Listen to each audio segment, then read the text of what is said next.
You're listening to Sox in the Basement, a production of the Broadcast Basement Limited, where every show is 30 minutes of good and comes from a basement bar on the south side of Chicago. Pull up a stool, pour a cold one, and join us right now for Sox in the Basement.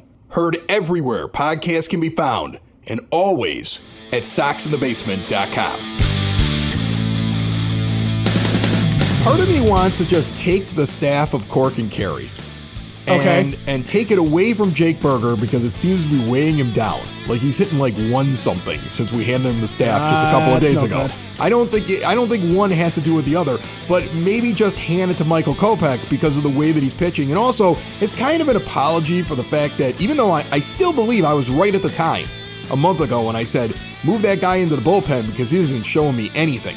And I think with what you saw in front of you at that point, and all the things that you had observed over the years with him, that wasn't a terrible idea.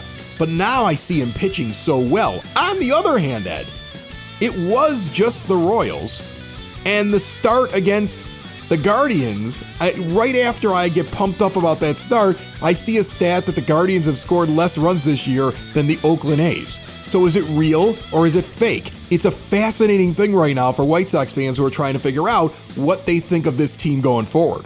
Well, if we need to weigh somebody down with the staff of Cork and Carey, we'll give it to Romy, and that'll just end that controversy there. But Kopech, yeah, he's had 2 brilliant starts, and when you look at the data, he is throwing harder now, and not just his fastball isn't really what he's throwing harder.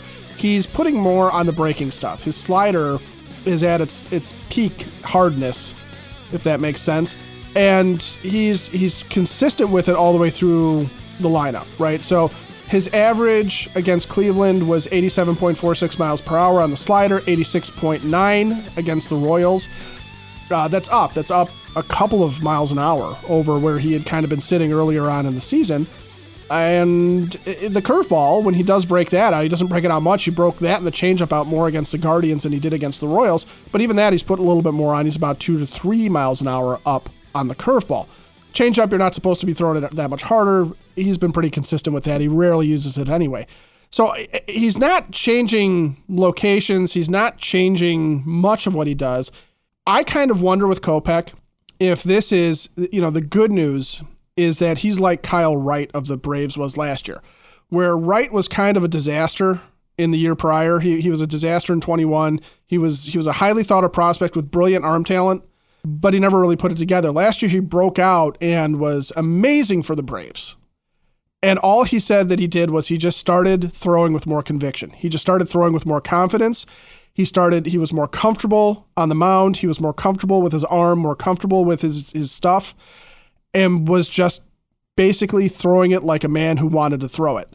And maybe that's all Kopech's doing, and maybe that's the one little bit of difference. The pessimistic side of it is that the Royals are 4th from the bottom in batting average, and the Guardians are right in front of them. The Royals are the 6th worst team in the league as far as strikeouts. But again, if you want to look at the positive side, the Guardians don't strike out all that much. They're towards the bottom of the league, right at the bottom. They've only struck out 351 times as a team, and that's pretty much at the bottom of the AL. So I think there's probably a little bit of both. I think Kopech is confident. He's throwing well. He's feeling it, and he's letting the stuff work. And he's beat up on 2 really terrible offensive teams. But honestly, if he had been lit up by them, he should be DFA'd. I mean, it's that simple. Probably that's the thing. If you're not doing well against those teams, that's a problem. We're gonna hold on to the staff. I think we're not gonna move it, and we'll wait for his next start. But right now, I have the urge to hand it to him, okay? We actually have to get a replica staff, I think. I just put it on display over at 33rd and Princeton in the shadow of the ballpark at Cork and Carey at the park. 2-for-1 burgers when you dine in on Mondays for non-Sox home games. Extensive bar with rotation of craft beers, familiar favorite spirits and wines. Your home base for White Sox pregame and postgame. Bring the kids over there beforehand. Bring the whole family. Get them some food in their belly. Have a couple of craft beers or whatever it is that you want to drink and throw back. And at the end of the game, throw a few more back. Learn more at corkandcarey.com. A guy that has really piqued my interest in a very, very small sample size, but really piqued my interest is Clint Frazier. And the reason that Clint Frazier piques my interest is because this is a guy that I've followed now for years because I'm a fantasy baseball nut, who I always saw this incredible potential from, who I always felt like wasn't used enough and properly by the New York Yankees. They had a guy who was drafted 5th overall when he was selected out of high school. And they bring him along and they get him to the majors, and he looks really good.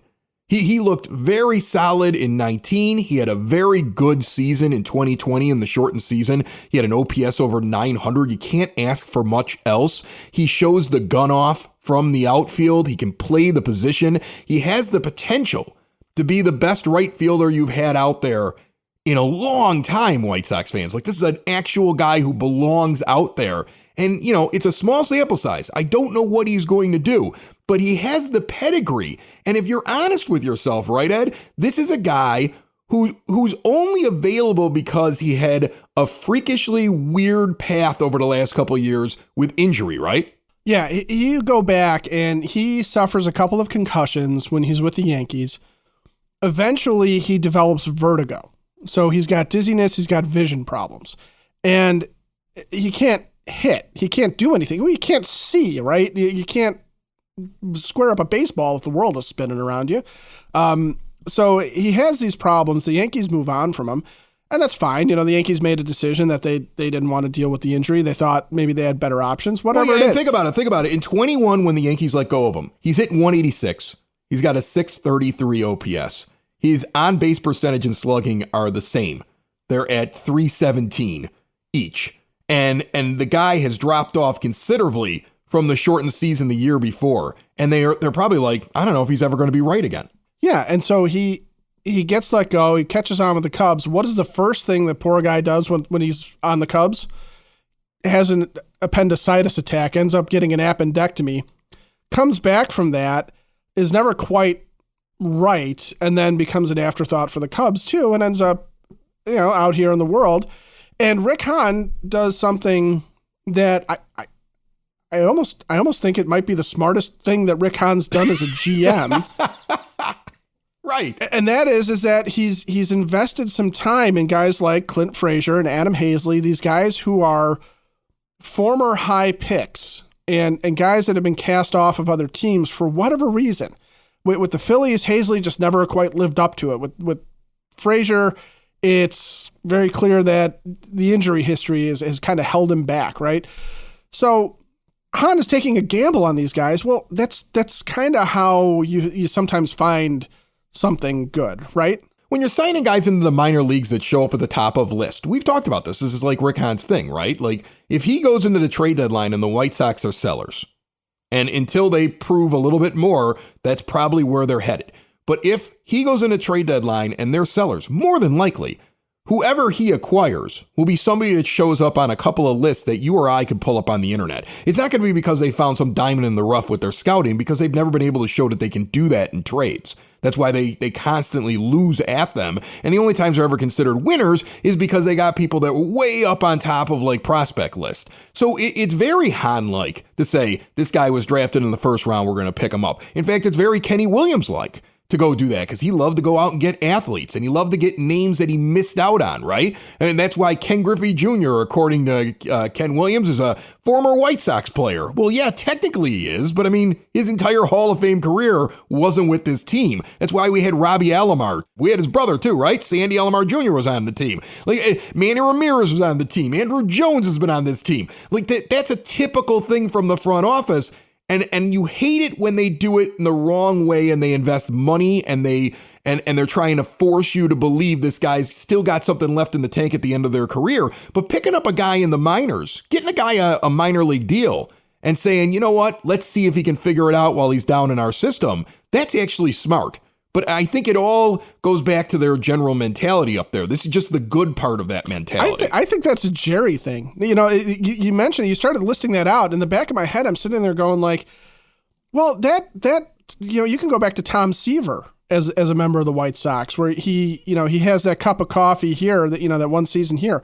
You can go back to guys like Dave Stieb, who was a Toronto Blue Jay great and was here for really, the very tail and the bottom of his career. It might just be a White Sox Jerry Reinsdorfian thing to sit there and say, here's a little bit of fading star power to keep you as the fans interested, right? Weren't you interested to see what Ken Griffey Jr. had left in the tank or Robbie Alomar had left in the tank? I was, but you know what? I was more interested in what Frank Thomas could still do, but they didn't want to bring him back. And then all he did was hit like another 100 or so home runs and play really well. I understand. That was the thing. They always wanted the guy they missed out on.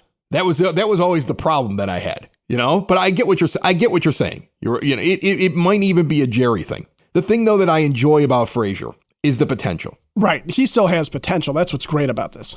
He's only 28 years old.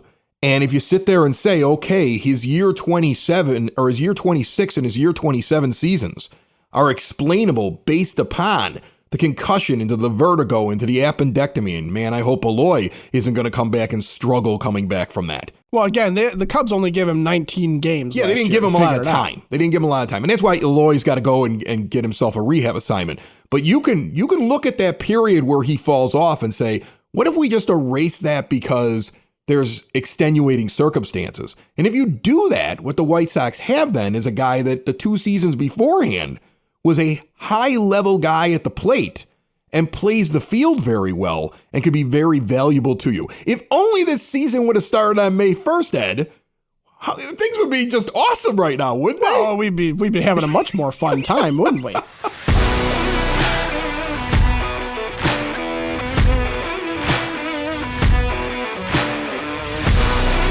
Sox fans, if you're looking for exterior windows, doors, patio doors, storm doors, look no further than Window and Door Superstore of Oak Forest. They've been doing it for 40 years in Oak Forest since 1985. The owner's hanging out in the showroom, and then there's an owner that's on site at every install with their own workers. They make sure the job is done right. Every major brand, no stock items. They're going to custom make it so it's a perfect fit, and there's no high pressure sales.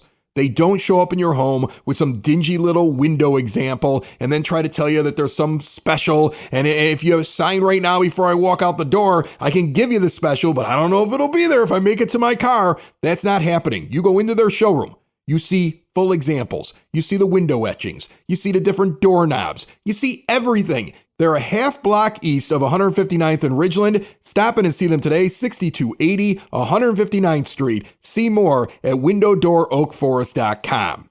Join us on the phone line right now from MLB.com, beat writer for the Chicago White Sox, Scott Merkin's on the line. How are you, Merk? Good. How are you doing, Chris? Good to talk to you. So you're around these guys, and it's not been an easy start to the season. So what's the attitude these days as they're starting to win games? How is the team feeling? Do they feel like they need to be vindicated? Do they feel like do they have an edge because they know that people have been upset with the start of the season? Or are they kind of like in their bubble and feeling good because they're playing good? Yeah, I don't think there's any vindication because, first of all, as Pedro Rafael astutely said before the game in Cleveland yesterday, at that point before they went out and dominated Cleveland, they were 10 under. And he said, we're not getting to the playoffs 10 under. And I think that's a fairly safe assumption. You know, I think, man, if things don't pick up and this division stays as it is, 82 wins could get you to the playoffs, maybe 83, maybe 84. I've joked with people that this could be the first team under 500 to win a division, not the Sox, but the team in the AL Central. That probably doesn't happen. Usually a team gets hot enough where they finish above it, but so I don't think it's vindication because they aren't there yet. They're still 9 under. They're still 5.5 back. They still have 3 teams. I mean, we're still very, early in the season, very, very early. But I think they knew they could play this level. I think Michael Kopech has been spot on and a number of times he's commented about this. You know, in terms of yesterday, he said, we feel like we can win the division and we feel like we're going to be in a good place once this stretch of 4 games in Detroit, 3 against Anaheim, 3 at home against Detroit comes to a close. They're 7-2 in this AL Central stretch. So their attitude really hasn't changed much. It wasn't like now we don't see every moment. It wasn't like though when they were 7-21 in April and literally 1 strike from being 7-22, they were throwing chairs against the locker or screaming at people back and forth. They knew it was bad and they knew they had to fix it. And to some extent they have, but the fix is still ongoing. So I think they're happy with the progress they've made, but they know the work has literally just begun. My dad used to always say, and he's right, because now I say it to my kids, when you wait until you get to Memorial Day, then you know what kind of team you have. Or you wait until you get to June 1st, and then you kind of know what team you have. There's already trade talk. I mean, I'm already seeing speculation today by the Astros, like would they go out and grab Giolito at the trade deadline? And I saw a speculation this week about maybe the Angels need to go get a Tim Anderson. You know, this team may be in that position, and they may be looking to move pieces at some point later on in the season. When does that moment occur, though, in your mind? Because they could go on a little run here with this schedule that they have. Then they have a very difficult June. So what has to happen for them to either decide they're buyers or to say, that's it, we know we're sellers now, it's time to start moving in that direction? Yeah, I think it's great to speculate, but, number one, there's got to be a fit, right? And number two, the Sox have got to want to trade these guys. So it's not like there's eminent domain, right, where Houston's like, hey, we've been to 6 straight ALCSs, we won the World Series. We like Lucas Giolito for our rotation, and the Sox have to say, yeah, well, all right, we're doing all right, but we're going to give him up. He's yours, I mean, there's got to be a fit, and they've got to want to make that move. Now, I think if it comes July 1st, when you start getting close, you're in the month of the trade deadline, and let's say the Sox are 15 under and just hypothetical, let's even say 12 under and 13, 14 back, then I think you start looking at, do you trade a Lucas Giolito, who's almost certainly going to test free agency after this year as the right he is absolutely 1,000% earned to do? Do you trade him and try and get something in the season and maybe give him a chance to go win somewhere if you're not going to do it? Do you look at, high-end relievers who have been great for this team this year, Joe Kelly and Kendall Graveman? Do you look and see him? I mean, Joe Kelly probably right now, if you're talking just stuff, Kelly's right there in terms of the elite guys right now. I mean, it's crazy how well he's pitched. I think it's 32 of 34. He's retired, some 30, maybe 33 or 35. And Graveman's been great in the landing row. So there are options. I don't see Tim getting traded this year. I really don't. They have another year with Tim. They really don't have a shortstop option behind Tim. Colson Montgomery's a nice prospect. But I mean, he had a nice year last year. He had 50 game on base streak. Didn't hit a great deal in the Project Birmingham, but that's understandable. That was more, I don't think they really cared at all about numbers there. I think they've cared about the experience. But the problem with Colson is, as of this taping, he's not played an inning of minor league baseball this year because of his back injury. We saw this, not to keep rambling here, sorry, but in like 2010, I distinctly remember that the Sox were 24-33, fell 9 back, 9.5 under. At the 85 game mark, they were 47-38 and 3.5 games ahead. So they didn't make the playoffs that year, so ultimately it's a wash, but changes can happen quickly. So again, I think barring something extreme, how about that? This is the team that's going to be moving forward, aside from the changes they make when injured players get healthy. Tim Anderson, you just had an article on him, I want to say, just a couple of days ago, right. I saw. Yes. And there was a quote in there where he talks a little bit about how he feels like he can turn around very quickly. And he says something along the lines of, I still think I'm the best player on the field when I step on the field. And I think everybody would agree with that. Now, I think just to make it clear, he said it's the mindset he has. That's the mindset he had. Yeah. So I took it as a mindset too. I did.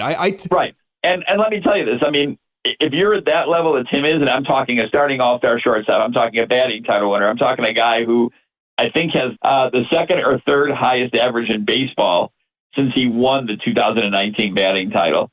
You should feel that, right? I mean, you don't perform at that level without believing you're really good. I'm sure Justin Verlander, when he went to the mound last year and had the incredible season and won the Cy Young, wasn't going to the mound thinking, geez, I hope, these guys are fooled today because I have no chance. He was probably thinking, every time I went out there, he goes, I'm going to throw a freaking no-hitter. Well, see, and I think I like that, and I like hearing that because I've been concerned when I've heard, people saying, I don't know if he's a leader, and you see that he's struggling a little bit. And I've talked to people around the ballpark who have watched him now for years, and they're at almost every single game, or they sit up in the press area or in the scoreboard area, and they'll say, he's running a little differently. He still has this lingering injury. And you wonder if it's getting to him because he's not performing very well and he's still sitting up at the top of the order. But when you talk to him, it sounds like it's not getting to him. He still feels like at any moment he's going to get hot. Yeah, I think he believes that because he's seen it happen. Now, is he 100%?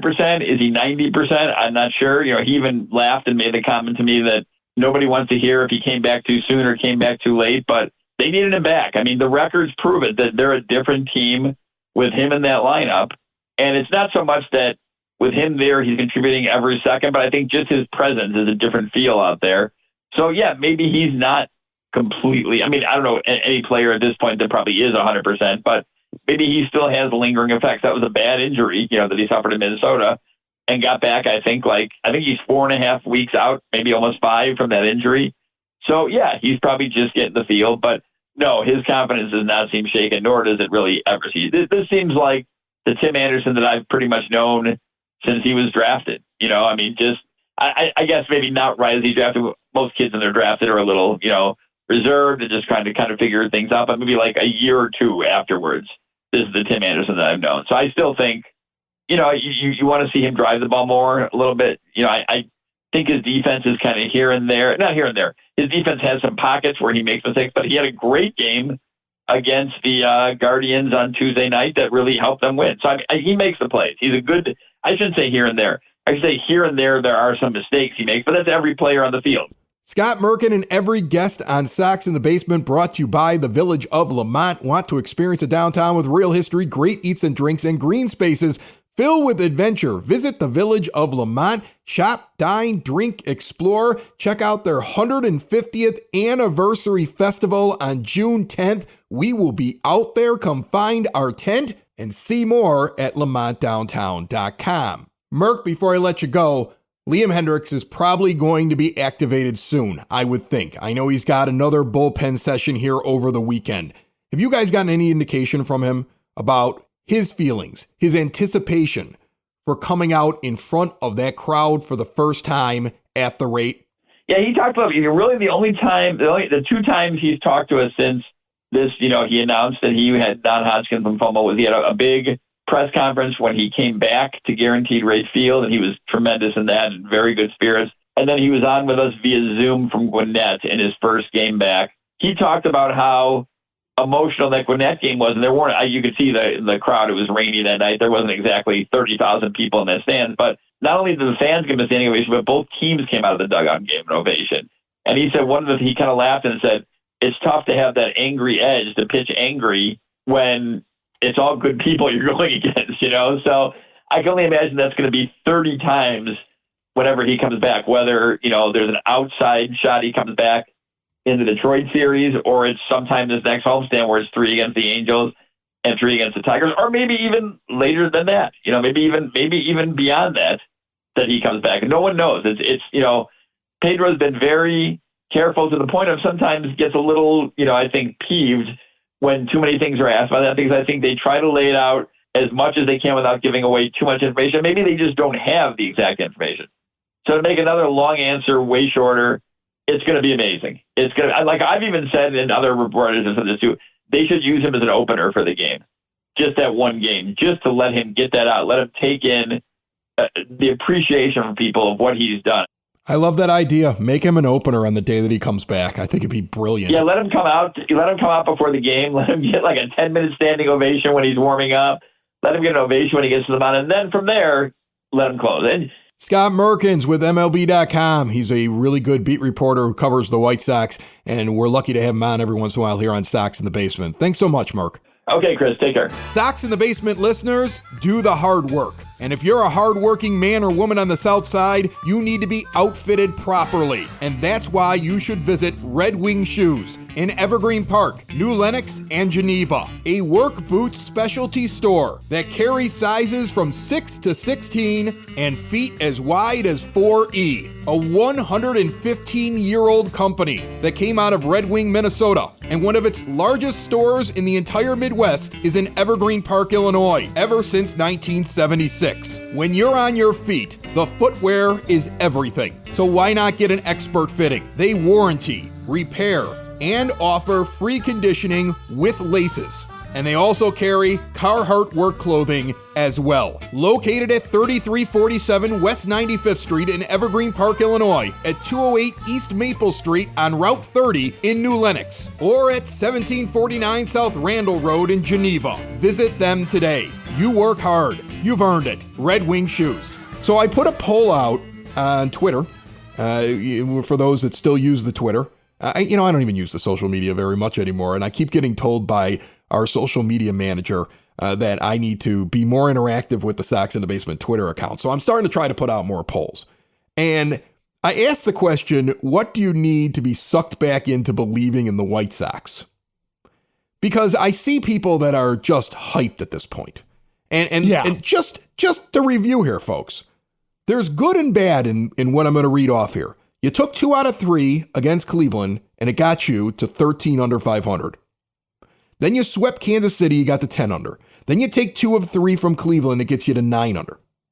Now, if you take 3 of 4 from Detroit, it gets you to 7 under. Take 2 out of 3 from LA, it gets you 6 under. Take 2 out of 3 from Detroit, it gets you 5 under. That's like the minimum. That's what you need to do. You're at least on the path to get there. But it's been a long road to this point, and you still have a long road to continue. And even when I get to the end of that, the next series is the Yankees, and you're getting the Marlins, and you're getting the Dodgers, and you're getting a very, very tough June after all those series that I just laid out for you, and this path to climb back out, and things get a little bit more difficult. So with all that information fresh in your mind, can you really say you're back in? Because my urge as a fan is to say, yeah, I'm in. Get me out to the ballpark, because I love baseball. And I want them to come back. Like, I want this to be the magical 2023 season in which the White Sox start off at 7-21 and win the AL Central. I mean, my buddy Joe, who lives up in Minneapolis, St. Paul area, he's a huge Twins fan, and he's also my firstborn's godfather. And he's been texting me all week. Oh my goodness, the Twins are going to blow this whole thing, and in the end, the White Sox are going to overtake us and win the division. Like, he's petrified up there right now, just watching his team and seeing what the Sox are doing. And yet, I look at all the stuff that I just read off to you, and I say, I'm not quite there yet. They still got to get themselves back to that 5 under 500 or better before they get to this tough stretch. And then they got to show me how well they play against good teams in the month of June. Meanwhile, according to our poll, 30% of White Sox fans back, fully invested, and ready to get hurt again. There's a few things to pack apart there. I mean, for one thing, I didn't think petrified Twinkies were a physical possibility, but there we go. 2, some people are just hopeless romantics, and their heart is always ready to both love and get squashed like a grape. And 3, I'm back in when they play good teams well. I don't necessarily have to say I'm back in if they take 2 out of 3 against a Yankees team or something like that. But if they're in the game, okay, and if they're playing well, and if they show me that they can be competitive and that they have an opportunity to win those games, I can start to come back in. If they win the games, if they go through that tough stretch in June and they come out of it and they're still winning series for the most part and they're playing winning baseball, I'm definitely back in. I'm definitely interested to see where this team could go and where it could take it. My biggest beef with the White Sox in this supposed contention window is I've never had the feeling that they were up to the task against teams that everybody recognizes as being true contenders. And I always thought that there was something about them that they never quite proved it. Going back to getting bounced by the A's in the shortened season, going back to getting bounced in the first round by the Astros, and then really all of last year where you never really felt like they had a chance if the team had any kind of competent level, and then extended to the Royals, let alone a team like the Yankees or a team like the Rays that are, expected to go deep into the playoffs. And when you play teams that were winning at the beginning of this year, they beat you up. And now you're doing well against teams that aren't very good in a bad division. And it wasn't just they were losing. You hit it. You were getting beat up. Right. Exactly. So here's the thing. First of all, almost 40%, and this is the biggest number, are waiting until they're 500. And I think that's how I feel too. You can't convince me that this team is going to win a division with an under 500 record. No matter how bad the AL Central is, you're going to have to get to 500 and then better than that to win. And because the Twins are going to get easy stretches as well, and they're not going to fall back under 500. There's going to be another team in the AL Central, even if it isn't the Twins. Somebody's going to be over 500 you're going to have to catch. Now, there are some people who believe if they get within 4 of first place, either way, they're back in. And 20% will only come back when they make the playoffs. Those are the hardcore. Like, I'm not getting hurt anymore by you. You just go away and leave me alone. Hey, look, that's fair too. That's okay. I'm at 500. I need 500. And I'm back in. I can at least watch the games and enjoy them.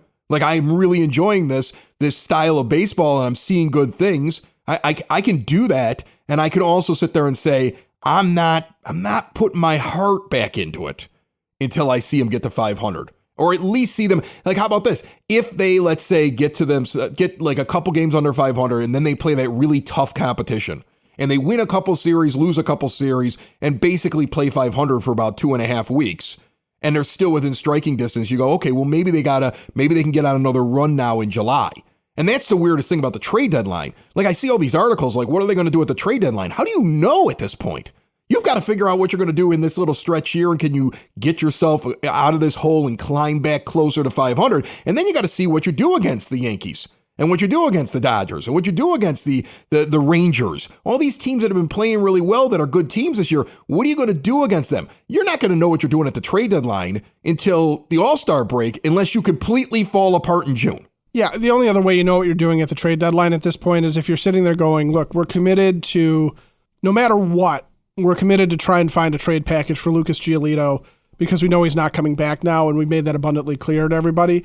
And we're going to still try and contend for the division because what has to come back has to be somebody that can fill his spot in the rotation and improve us somewhere else. Hold on a second. So what you're saying is that there would be a possibility, because I think this would be madness, that you would trade Giolito because you know you're not signing him in the offseason, you're not interested in it, and then still try to tell the fan base that you're competing?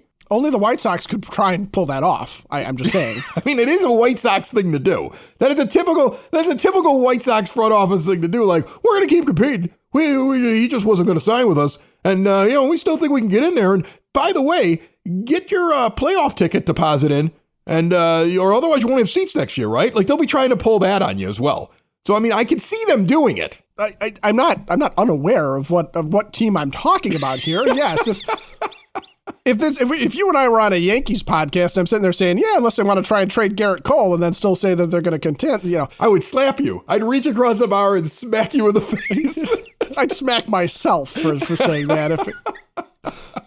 But in this situation, that's literally, you want to speculate at what they're going to do at the trade deadline, unless it's something like that, which doesn't make a whole lick of sense, on its surface, unless they're looking to move pieces to try and retool on the fly here. That's the only thing that you can really speculate on at this point, because if they're going to be sellers and they're going to sell Giolito and try and pick up prospects, well, then none of this conversation matters about what we're doing. And they should be making up their minds right now that that's what they're going to do. If they're going to go for it this year and let the team play their way back in, then the trade deadline, there's nothing to speculate because you don't have anything to trade away to get anything useful back. So what are you speculating on? It's like me sitting there saying, what am I going to do when I go to the Ferrari dealership? Nothing. I don't have enough money to go buy a Ferrari. So no, I'm going to stand there and drool. That's what I'm going to do. And that's what Rick Hahn would be doing if he's talking about bringing in a top level starting pitcher. Right. That's not going to happen. They don't have anything to give away to anybody. No, exactly. I get it. You're right. That's been their problem the last couple of years. I mean, in reality, that's why the White Sox have had such a hard time with taking it to the next level, because they go out and they make bad signings in the offseason. And they make poor roster decisions in the offseason because they're hurrying up and trying to figure out everything before the season starts. You go out and spend a ton of money on your bullpen because you don't have the pieces to go pick up a couple of things that you may need in the store come end of July. And that's the problem. So you go and you spend differently in the offseason because you don't have anything down in your system that you can move. And we've seen that over the last couple of years, and that's one of their big problems. It's another reason why you got to fire Kenny Williams, you got to fire Rick Hahn, you got to fire Chris Getz into the sun, and because these guys are never going to get you to that next level. Now, on the other hand, though, I'm enjoying what I'm seeing on the field right now, and I'm curious as to where it will go over the next couple of weeks. I saw the article that was the national article put out by The Athletic, in which they took all of their beat reporters, including James Fegan. He's been on the show a bunch of times. He covers the White Sox for The Athletic, and they're supposed to give grades to their team. And Fegan gives the White Sox a D-. And the write-up is so funny, I want to read it to you. Oh, it's great. I want to read it to you. So funny. It's so Chances are this team is closer to okay than awful, but a miserable April in all facets of the game for a franchise purportedly in the middle of their contention window has put the White Sox in a far greater hole than any element of the offseason, which I maligned, ever could. I don't know why I don't feel like giving a harsher grade than the D- that he gave to a stretch that included a brutal 10-game losing streak that everyone will be referencing for the rest of the year. I just think I have 0 Fs left to give. Brilliant. I love that line. Brilliant. He gives him a D- just so he can write that line. Brilliant. Sox in the basement. Sox in the basement. Sox in the basement. Sox in the Basement. Heard everywhere podcasts can be found and always on soxinthebasement.com.